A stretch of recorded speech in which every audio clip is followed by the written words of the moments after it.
waxa weeyaan casharadeenii ku saabsanaa akoontiga qayb ka mid ah ayaan halkan maanta soo gelinaynaa sida aad hore nooga barateenba YouTube channelkeenan Somali Veterinary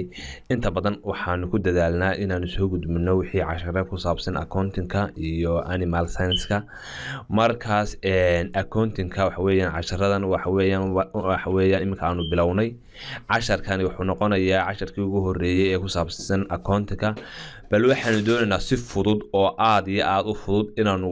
u sharaxno dadku inta badan kelmadaha accountingka iyo qaybihiisa oo isku confuse garoobaan marka bal waxaan doonaynaa inaanu halkan ku duubno casharkan maanta dhammaan waxaan ka codsanaynaa ummadda Soomaaliyeed meel kasta ay joogaan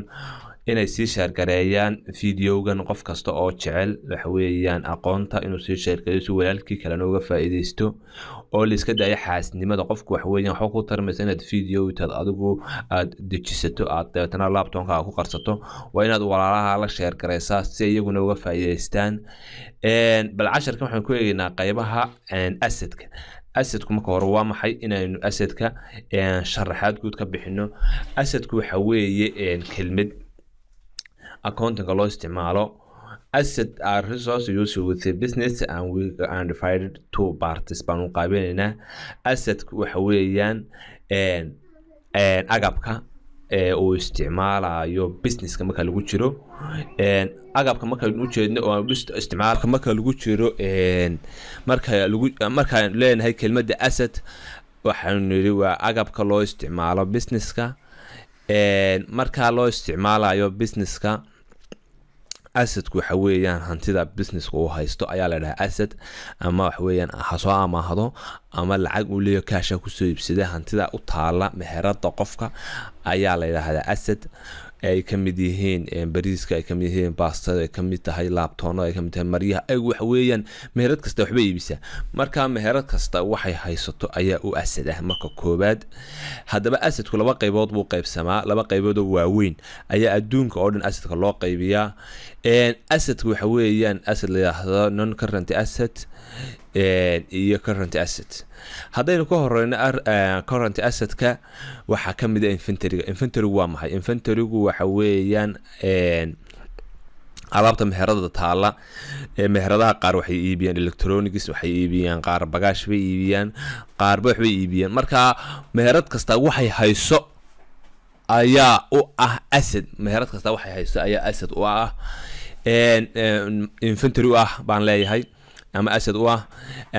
trade receivable ba kamida short investment ba kamida bank and cash balance ba kamida non current asset ku isagu waxa weeyaan hantida inta badan aan aad u soconin soo kuwan oo kale ama waxa weeyaan business ku ugu tala galay inuu long term haysto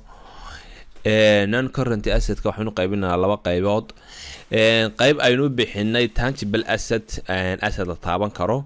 oo sida dhulka iyo dhismayaasha ama machinery ay meheradu ku shaqeynayso equipmentiga qalabkaas oo dhan waxa laga yaabaa in aan meheradu markiiba iibinayn wax weeyaan ay u dhigatay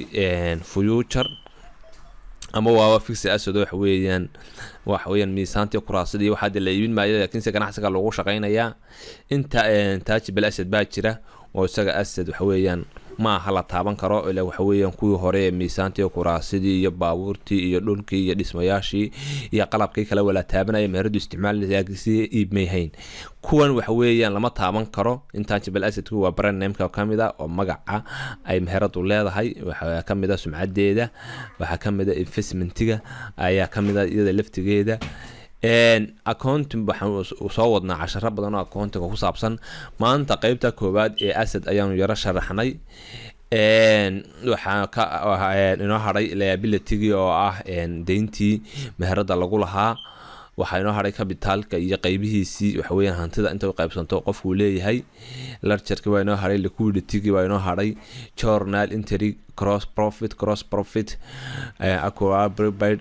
trial balance financial recordska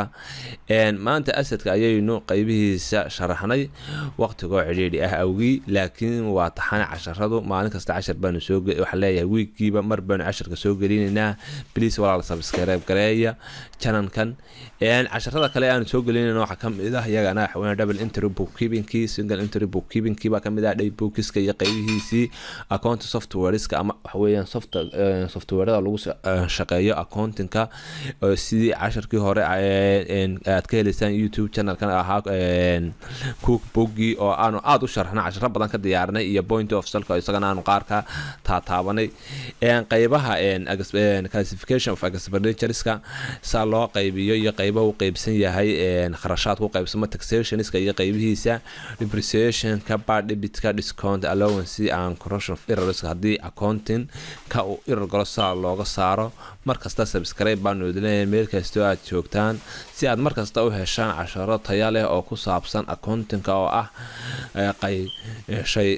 qaali ah oo qof kasta u baahan yahay noloshiisa iyo ganacsigiisaba